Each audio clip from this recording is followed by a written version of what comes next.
روس کے صدر پر 24-36 گھنٹے پہلے حملہ ہوتا ہے اور ان پر 91 ڈرونز گرائے جاتے ہیں، لیکن روس والے وہ 91 ڈرونز گرا لیتے ہیں۔ اب سوال پیدا ہوتا ہے کہ یہ حملہ کس نے کرایا، کون پیوٹن کی جان لینا چاہتا تھا؟ اس بارے میں شاید آپ کو کچھ دن، کچھ گھنٹے انتظار کرنا پڑے گا، کیونکہ میرا صحافتی تجربہ یہ کہتا ہے کہ روس اب اس کا عملی جواب دے گا، اور روس کو ایسا ملک نہیں ہے جو اس پہ چپ کر جائے گا۔ روس کو یقیناً یہ معلوم ہے کہ وہ ڈرون کس نے بھجوائے، کس نے چلوائے، اور ٹارگٹ کیا تھا، کس کا تھا اور کیوں تھا۔ جاتے جاتے آپ کو ایک اور بات بتا دوں کہ روس میں ایک ریڈیو ہے جو پرانے روس کی یاد دلاتا ہے۔ یہ ریڈیو کیا ہے؟ اس پر مختلف پیغامات چلتے ہیں، اور وہ پیغامات ان کے ایجنٹوں کے لیے ہوتے ہیں، وہی اس کو سمجھتے ہیں، وہی اس میں سے جو لینا چاہتے ہیں وہ لے سکتے ہیں۔ امریکہ نے بڑا زور لگایا اور دنیا کی دوسری طاقتوں نے، لیکن کوئی اسے ڈی کوڈ نہیں کر سکے اس ریڈیو سے۔ ریڈیو کا نام کیا ہے؟ Dooms day.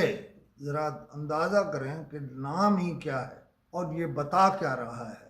دیکھیے، ایک میرا خیال یہ ہے، جو میں کہنا چاہتا ہوں وہ میں کہہ دیتا ہوں کہ اب دنیا میں کسی بڑے کو مرنا ہے یا اس کی باری ہے۔ پیوٹن تو بچ گیا 91 ڈرون سے، اب اللہ بہتر جانتا ہے اس میں کیا ہوگا، لیکن پیغام کیا ہے کہ مرنا ہے اور کسی بڑے کو مرنا ہے۔ وہ ریڈیو کا ذکر میں نے کیوں کیا؟ وہ ریڈیو جب یہ بات بتانا چاہتا ہے کہ کچھ ہونے والا ہے، وہ ہونے والا ہے جو کبھی نہیں ہوا یا کبھی نہیں ہونا، وہ اس کی دھنیں بتاتی ہیں، بڑی خوفناک دھنیں ہیں اگر آپ نے وہ سنی ہو۔ بہرحال میں پھر کہہ رہا ہوں کہ دنیا میں اب کسی بڑے کو مرنا ہے، اور یہ ڈومز ڈے بتا رہا ہے کہ کچھ ہونے والا ہے۔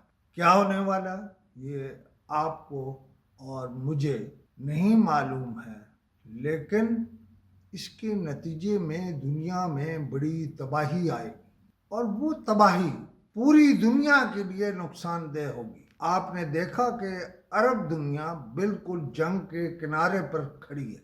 یہ سب کچھ پلک جھپکتے میں نہیں ہوا۔ تباہی ہے، تباہی ہے اور تباہی ہے، اور اس پر فوری کام کرنے کی ضرورت ہے۔ آپ اگر مجھ سے بات کرنا چاہیں تو میرا نمبر ہے 0333 511 7769۔ خدا حافظ۔